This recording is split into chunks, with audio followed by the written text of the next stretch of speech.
मंदिराच्या जमीन शेजारीच बांधाला बांधायचं बांधण्याने संबंध आहे आमचा महाराज. चक्कर नाणायचं आणि कुठले गेवरायचे हा आपल्या गावाचं नाव काय म्हणलं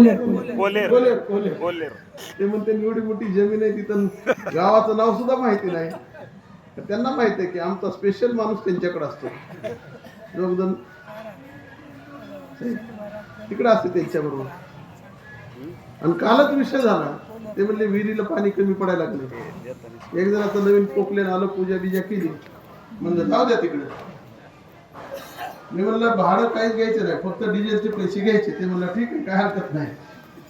याचा अर्थ काय सगळं सहकार्य झालं पाहिजे आणि ते त्यांच्यासाठी स्वतःसाठी काहीच करत नाही. या ठिकाणी मोठं ऑफिस झाले तुम्हाला सपोर्ट होता. मंदिर परिसर स्वच्छ झाले सुधारणा झाली. अजून शासनाच्या इकडं स्वयंपाकघराकडं बांधकाम झालेले आहे. कीर्तन मंडप वगैरे होईल पुन्हा मंदिराची कामं होतील सगळं काही व्यवस्थित होईल. सर्वांनी सहकार्य करावं आणि आपल्या जीवनामध्ये शनिदेव महाराज प्रसन्न करून घ्यावेत अशी सर्वांना प्रार्थना करतो. महाराज म्हणजे सप्ताह करायचा कसं करायचं मग पुन्हा पहिल्यांदा आम्ही उन्हाळ्यात सप्ताह घ्यायचो. पुन्हा मग म्हटलं असं करा ना जसं बंकट स्वामी महाराजची पुण्यतिथी म्हणली की पुण्यतिथीचा महत्वाचा दिवस तसं शनी महाराजांचा जन्मोत्सव जो आहे त्या दिवशी हा सप्ताह कार्यक्रम घ्या. निश्चित कार्यक्रम चांगला होईल. त्या पद्धतीने त्यांनी तो आता घेतला. बरं सप्ताह खेडेगावात सप्ताह करणं सोपं शहरात सगळं अवघड आहे. लोकांना वेळ नसतो लोक येत नाहीत अडचणी. त्यांना मी म्हणलं की बंकट स्वामी महाराज संस्थान तुम्हाला सारखं सहकार्य करेल.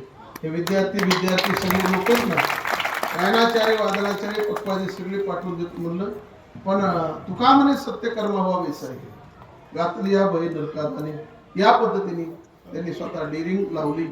त्यांची जी मित्र कंपनीत विश्वस्त मंडळी परिसरातील सर्व भाईभक्त मंडळी यांच्या माध्यमातून हा कार्यक्रम त्यांनी आयोजित केला आणि अतिशय थाटामाटामध्ये हा कार्यक्रम संपन्न झाला आहे. भगवान परमात्मा करून सर्वांना उदंड ऐश्वर्याविषयी लाभावं सातत्याने वारकरी संख्येत राहण्याची सद्बुद्धी भगवान परमात्म्याने आपल्याला द्यावी. त्याचं कारण असं आहे की गुलाबबाबा होऊन गेले विदर्भामध्ये दोन्ही डोळ्याने आंधळे होते. 134 का 135 ग्रंथ लिहिले त्यांनी. सध्या माऊलीचा फोटो ज्ञानेश्वरांच्या मालिक होते. त्यांनी आंधळे असताना सुद्धा त्यांना साक्षात्कार ज्ञानेश्वर महाराजांचा झाला. त्यांनी तो फोटो रेखाटला आणि तो आज वारकरी संप्रदायामध्ये फोटो काय सगळ्याला मान्य आहे. बसलेला पायावर पद्म शंख चक्र गदा असे असलेला तो फोटो त्यांची ती देण आहे.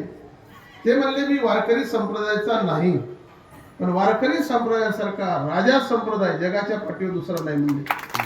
आणि एक वेळ असं येईल या वारकरी संप्रदायाचं तत्वज्ञान संपूर्ण जगाला पटल्याशिवाय राहणार नाही. आणि हा वारकऱ्याचा भगवा जो आहे कायमस्वरूपी असा मानाने डोरल्याशिवाय राहणार नाही ही त्यांची भविष्यवाणी. त्या पद्धतीने आपण वारकरी संप्रदायाचे पाईक आहोत. अत्यंत चांगल्या प्रकारचा कार्यक्रम झाल्याबद्दल त्यांना सर्वांना धन्यवाद देतो. आणि शनिदेव भगवान परमात्म्याच्या चरणी प्रार्थना आहे सर्वांना उदंड ऐश्वर्याविषयी द्यावं सुख समाधानाने सगळ्यांना ठेवावं आणि निश्चितच ते आपल्याला सगळ्याला सुखी समाधान ठेवतील अशी अपेक्षा व्यक्त करतो. आणि चंद्र सूर्य आहे तोपर्यंत रामनाथ भाऊ यांनी चालू केलेला हा कार्यक्रम कायमस्वरूपी तो टिकून राहावा एवढीच प्रभूचरणी प्रार्थना करतो आणि सेवेला या ठिकाणी पूर्ण विराम देतो.